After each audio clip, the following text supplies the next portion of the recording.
Hello students, आज हम exercise 3.3 का 8th क्वेश्चन करेंगे। तो चलिए इस वीडियो को स्टार्ट करते हैं। 8th क्वेश्चन है हमारे पास, निम्न आकृतियां गन्स और रन्स समांतर चतुर्भुज है। ये दोनों ही क्या हैं? समांतर चतुर्भुज हैं, यानी पैरेललोग्राम्स हैं। इनमें क्या करना है हमें? x तथा y ज्ञात कीजिए। x और y जो है उनको ज्ञात करना है, लंबाई सेंटीमीटर में ज्ञात करनी है। तो गन्स और रन्स यहाँ पर हमारे पास फिगर्स दे रखे हैं, आप देख सकते हो। ये गन्स का है और ये रन्स का फिगर दे रखा है। तो इन दोनों फिगर्स के जो है हम क्या है, इन दोनों फिगर्स में x और y की वैल्यू हमें निकालनी है। तो पहले इस गन्स को करेंगे, फिर उसको दूसरा पार्ट जो है रन्स वाला उसको करेंगे। तो पहले पार्ट में यहाँ देखो मैंने लिख लिया है। तो यहाँ पर गन्स एक समांतर चतुर्भुज है, चूंकि गन्स एक समांतर चतुर्भुज है यहाँ से स्टार्ट करना है लिखना। इसलिए GS बराबर किसके हो जाएगा? NU के। क्यों हो जाएगा? क्योंकि देखो GUNS ये गन्स है, यहाँ पर GS जो है वो कहाँ है? GS ये वाली साइड जो है इस वाली साइड के बराबर हो जाएगी। समांतर चतुर्भुज में यही होता है, यानी पैरेललोग्राम्स में यही होता है, आमने सामने की साइड्स बराबर होती हैं। तो ये साइड इसके साइड इस साइड के बराबर हो जाएगी, और SN यानी ये वाली साइड जो है इस वाली साइड के बराबर हो जाएगी। तो बराबर GN लिख रखा है। कारण भी मैंने लिखा है, रीजन समांतर चतुर्भुज के सम्मुख भुजाएं, पैरेललोग्राम्स की क्या है? अपोजिट साइड्स हैं।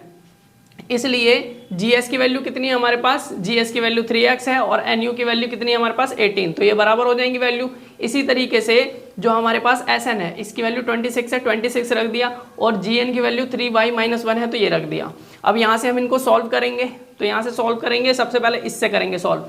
तो इससे करेंगे तो यहाँ पर हमने x की वैल्यू निकाली, ये मल्टीप्लाइड है तो इसको नीचे ले गए, और 3 से डिवाइड किया तो 6 आ गया।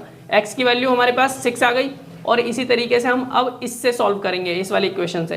तो यहाँ पर हमने क्या किया, इस -1 को इधर लेके आ गए तो ये प्लस का हो गया, साइड चेंज करी तो प्लस का हो गया, और यहाँ ये दोनों जुड़ गए 27, और ये y जो ये 3 जो है इसमें इसके साथ मल्टीप्लाइड था, गुणा हुआ पड़ा था, तो इसको इधर लेके आए, नीचे डिवाइड में पहुंच गया। अब इस 3 से इसको डिवाइड कर देंगे तो कितना आएगा? 9। तो y की वैल्यू कितनी आ गई? 9।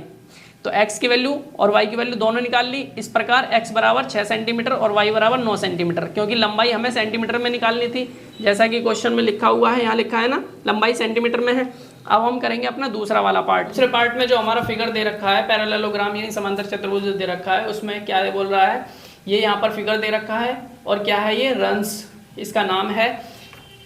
यहाँ पर हमने लिखा है रन्स एक समांतर चतुर्भुज है, रन्स एक क्या है? पैरेललोग्राम है। इसलिए x + y हमारा 16 हो जाएगा। क्यों हो जाएगा? विकर्ण समद्विभाजित करते हैं।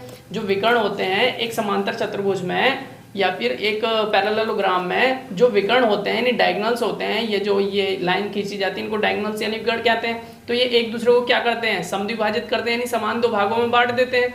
तो इसलिए ये वाली वैल्यू इसके बराबर हो जाएगी, और ये वाला जो विकर्ण है आधा इस आधे के बराबर हो जाएगा। तो यही हमने लिखा है कि x + y कहाँ?